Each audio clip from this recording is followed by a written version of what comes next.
Come back to the debate.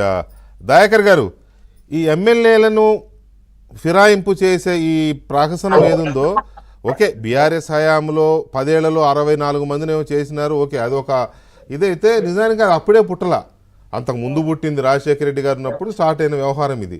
ఇక్కడ ఎవరిని దోషులుగా చిత్రించే పరిస్థితి లేదు, అందరూ ఆ తాను ముక్కలే అని నేనైతే డైరెక్ట్ అంట, అదే అందరూ ఆ తాను ముక్కలే, ఎవరు గురువిందలు కాదు అని. సో ఈ సిచ్యువేషన్లో వాళ్ళు చేశారు వీళ్ళు చేశారు, కానీ ఇప్పుడు ఇక్కడ అవకాశం కోసం వీళ్ళు ఎక్కువ గొడవ చేస్తున్న పరిస్థితి కనపడుతుంది. దీనికి ముగింపు ఎక్కడ? మీ పార్టీ నాయకత్వం ఏం ఆలోచిస్తోంది దీన్ని? పైగా రాహుల్ గాంధీని బీఆర్ఎస్ నాయకులు అందరూ పాయింట్అవుట్ చేస్తున్నారు. ఇప్పుడు సరే, దీని వెనుక ఉన్న కొన్ని రాజకీయ కోణాలు నేను మీడియాలో చెప్పలేను, కానీ ఇది ఒక రకంగా చేర్చుకోవడం తప్పు అనే విధానాన్ని కొంతమంది మైండ్ లో ఉన్నది. అవును, ఏ రాజనీతి ప్రకారం కొంతమందికి చేర్చుకుంటే నష్టం జరుగుతుందని కూడా కొంతమంది అనుకుంటున్నారు. దీనివల్ల కూడా సమస్యలు వచ్చినాయి. మూడవది అతి ముఖ్యమైనది ఏంటంటే, ఈ రోజు ఈ చేరికలను స్టాప్ చేయకపోతే బీఆర్ఎస్ భవిష్యత్తే కొంత సమస్యలో ఉంటదనే ఉద్దేశం కూడా ఉంది. అందుకనే వాళ్ళు తెగించి కొట్లాడుతున్నారు.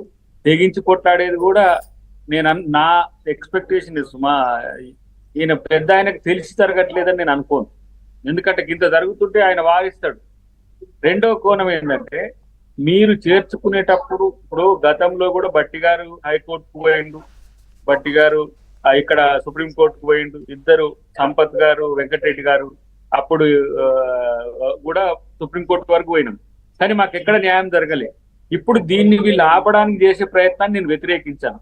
కానీ మీరేం చేస్తుండ్రు అనేది ఆత్మపరిశీలన చేసుకోండి. కేసీఆర్ ఇప్పుడు ఒక్కసారి రెండుసారి, ఒకసారి ఓత్ టేకింగ్ వచ్చిండు, ఒకసారి బడ్జెట్ కి వచ్చిండు, ఇక లేడు, ఇక వెళ్తాడు, ఇక వస్తాడు. ప్రతిపక్ష నాయకుడు అంటే కూడా నువ్వు సెక్రటరియట్ పొమ్మంటే నేను పోకపోతే ఏంది పనులు కావట్లేవా అంటారు. ప్రతిపక్ష నాయకుడు అంటే ఆయన వస్తేనే అవుతుందా అంటారు. మీ అచేతనం వల్లనే, మీరు నిర్ణయం తీసుకోలేని పరిస్థితిలో ఉండడం వల్లనే, ఇంకొక వైపు బీజేపీ బలపడడానికి చేసిన ఎత్తుగడ ఎంపీ ఎన్నికల్లో చూసినాం.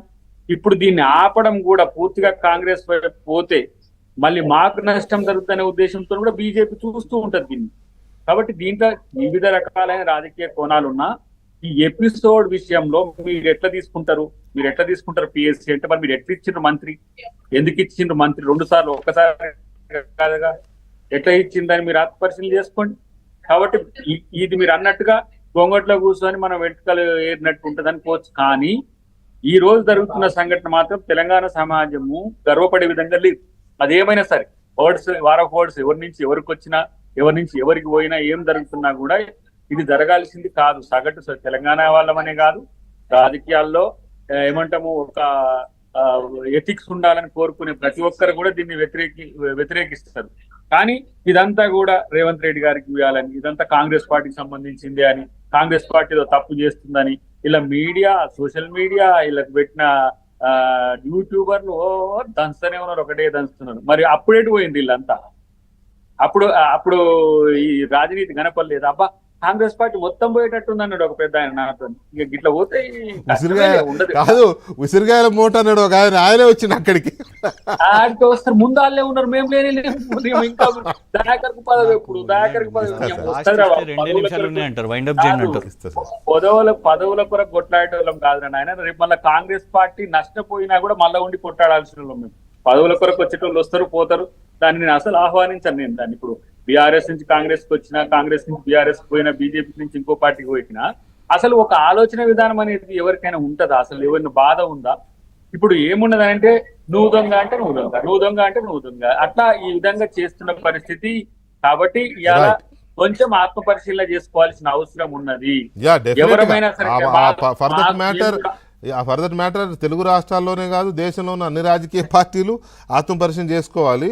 తెలంగాణలో ఇప్పుడు ఎక్కువ కనపడుతూ ఉంది, అది ఏపీలో కూడా ఉంది. గత ప్రభుత్వం కానీ ఈ ప్రభుత్వం కానీ అంతకుముందు కానీ చేసిన అందరూ చేస్తున్నారు. కాకపోతే ఇక్కడ ఒక మాట శంకర్, మీరే ఇప్పుడు దయాకర్ గారు అన్నదానికి కానీ లేకపోతే ఇంకో దానికి కానీ అది చెప్తూ, అప్పుడు రాజశేఖర్ గారు ఉన్నప్పుడు వాళ్ళు చేశారు, తర్వాత మీరు చేశారు 10 ఏళ్ళు వరుసగా, ఇప్పుడు వీళ్ళు చేస్తున్నారు.